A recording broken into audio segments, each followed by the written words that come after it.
Hey guys, welcome back to another episode of Aussie Farming in the Philippines. Well, it's starting to dry out a little bit, the place is, so that's good.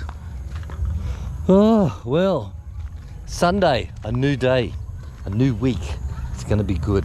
So last week, as you know, was bloody busy as hell with the harvest on and getting everything back into order again, and a few other projects we had. So now we're going down the gate, 5 o'clock at the gate. We haven't had a 5 o'clock at the gate for a while, have we? There's lots of bloody people everywhere because of that festival that's on. There's noise everywhere, karaoke everywhere. Absolutely crazy. Oh look, there's Ashley on a bike. Hey, kids being little pricks throwing things at her. Oh well. So here we go, 5 o'clock at the gate. Hello mate. Oh, right, so well, we've got a big week ahead next week. Well, this week I should say, because it's next week, this week, next week. So we're going to go into to get the Panabo block all cleaned up, ready for sale. We had, as you know, one time before the pandemic, we were looking at the antennas to go in there for all those telecom places and all that stuff. So we had to get all the aerial photographs, we had to get the GPS coordinates and all that shit and blah, blah, blah.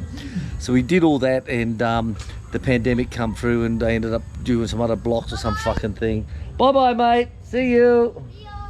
And so we missed out on that because they're worth good money. They're worth 7 million is what they're worth, and you know, just leased for 30 years. So that was going to be like quite good for us, quite good. However, the pandemic hit at the same time and everything went to shit. But not to worry. So we haven't been in there and cleaned it. I looked at the last time we cleaned up the Panabo block, and that was when Martin Harvey was here, and that was like 6 months ago.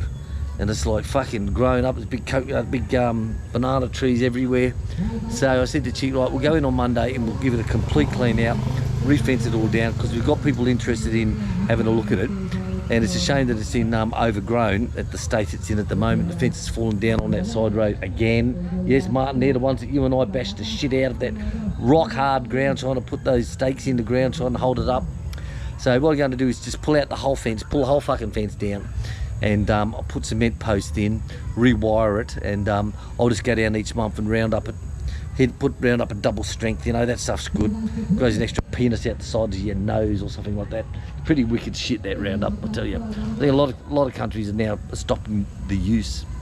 You know, when I was in the military, when I was in the fire service, we used to use the AFFF foam. We used to use that straight. And I tell you, you put that in a fire extinguisher and you just give that a little run along the fence line and all that, that fucking kills everything. And little did we know all the hazards that we had from that, plus the BCF extinguishers, the and all that shit, and all the chemicals that we used in fire training, which has fucked my back and my kidneys. But not to worry, who gives a fuck anyway, you know? So we put our claim in, 2-year backlog, I'll be fucking dead by then. You know, bad luck, stiff shit. But not to worry, Chick gets half my pension anyway when I die, so it's 5/8, a bit more, isn't it? She gets 5/8 of my pension till the day she dies. You know, it's sort of like bitches were lining up everywhere to marry me. Oh shit, he wants to live in the Philippines on a farm, and he's also got a pension for his wife till the day she dies, 5/8 of his pension. Oh, fucking want him. You know, but Chick, I didn't tell her, I didn't say a fucking word. We just good friends, and that's the way we ended up being. And everything turned out the way it did. Thank you very much to my lovely wife, Chick.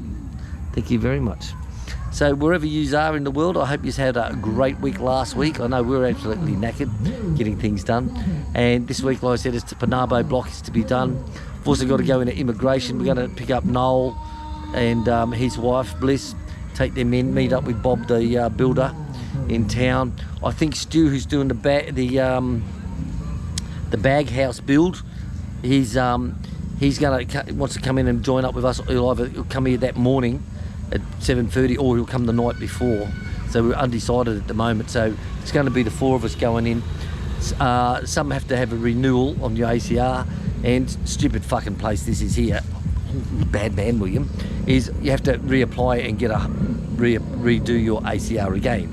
So you got to renew it first, and then you got to reapply. But every other year you just report every other year. So life is good in the Philippines. Steve Ford, big shout out to you. Just been reading all your messages about Switzerland and all the shit you have to go through there. Hey, my fucking God. If you don't know what I'm talking about, guys, go and have a look at my videos and have a look at Steve Ford's comment. You reckon life's hard in the Philippines? See what it's like in Switzerland. Seriously, have a read. I'm not going to say no more. Okay, have a read. And from Steve Ford about what happens in Switzerland. Incredible. You think your life is hard, you know? Can't flush a toilet of a night time, you can't do this, you can't do that, you can't drive on certain estate areas. Oh, just too much bloody yell out to, it's just far too much. So, Tony and Ange, who was here for Christmas, they're on their flight back to Melbourne yesterday, and I believe the flight returned back to Davao.